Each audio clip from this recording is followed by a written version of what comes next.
खबर से शुरुआत कर लेते हैं जो आ रही है बिहार से, जहां पर बिहार चुनाव के ऐलान से पहले आज फिर कैबिनेट मीटिंग है। सीएम नीतीश कुमार ने कैबिनेट की बैठक बुलाई। कैबिनेट की बैठक में कई बड़े फैसले लिए जा सकते हैं।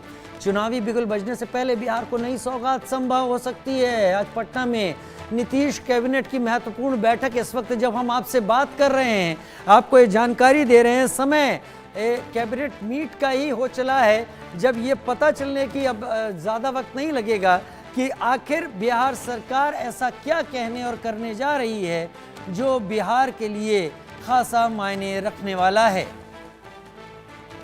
उम्मीद इस बात की भी है कि ये चुनावों के पहले आखिरी कैबिनेट मीट हो।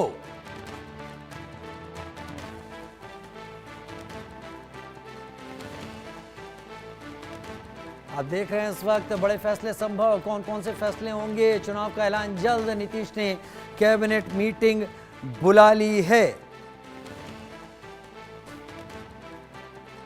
बड़ी खबर आपके टीवी स्क्रीन पर, बिहार सरकार कैबिनेट।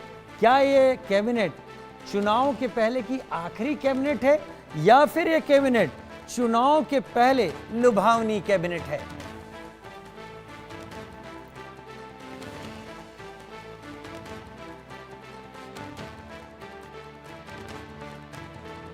चुनाव का ऐलान जल्द, बहुत जल्द। इलेक्शन कमीशन चुनाव का ऐलान कर सकता है और उस स्थिति में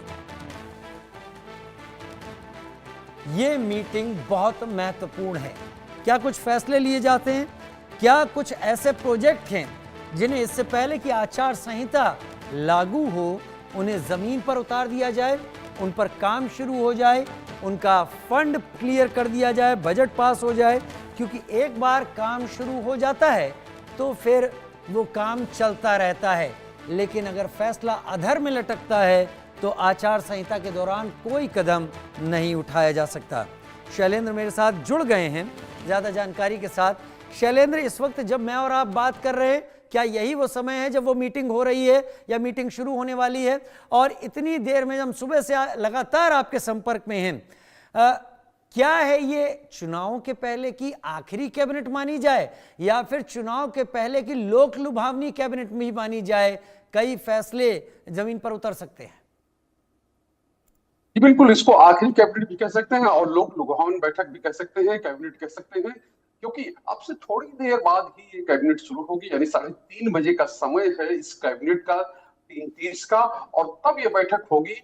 अभी अगर पटना की बात करें तो इस समय बारिश हो रही है, और एक तरह कहें कि ये बारिश, अगर इसको चुनाव से जोड़ के देखें तो एक तरफ चुनावी घोषणाएं हैं, यानी विपक्ष जो है चुनावी घोषणाएं कर रहा है, चुनावी घोषणाओं की बारिश कर रहा है, लेकिन सत्ता पक्ष जो है यानी वो चुनावी गिफ्ट्स की बारिश कर रहा है। यानी गिफ्ट लगातार मिल रहे लोगों को, एक तरह से कहा जाए चुनाव का तोहफा, चुनावों से पहले तोहफा जो होता है या त्योहारी तोहफा कह सकते हैं, वो लगातार मिल रहे हैं। और आज की ही बैठक हो रही है, क्योंकि अभी जो सरकार ने 1 करोड़ युवाओं को रोजगार देने की बात कही थी और कहा था कि अब अगली बार हम आएंगे, क्योंकि पिछली बार सरकार ने लक्ष्य रखा था कि हम 25 लाख जो है रोजगार देंगे सरकारी नौकरियों के साथ। तो इस बार, तो पिछली बार के बारे में सरकार का ये दावा है कि 12 लाख हमने सरकारी नौकरियां दी है और 30 लाख से ज्यादा लोगों को रोजगार दिया है। यानी कि 50 लाख का वो आंकड़ा है जो पार करने की बात सरकार कहती है। अब 1 करोड़ का जो लक्ष्य है वो सरकार ने रखा है, यानी कि एनडीए ने रखा है, बीजेपी और जेडीयू और उसके सहयोगी ने रखा है।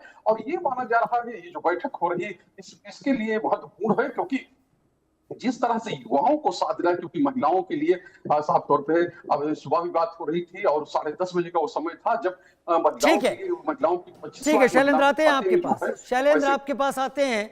कल बिहार के युवाओं के साथ प्रधानमंत्री का वर्चुअल संवाद की बात है। बिहार के युवाओं के साथ संवाद करेंगे प्रधानमंत्री नरेंद्र मोदी। प्रधानमंत्री के वर्चुअल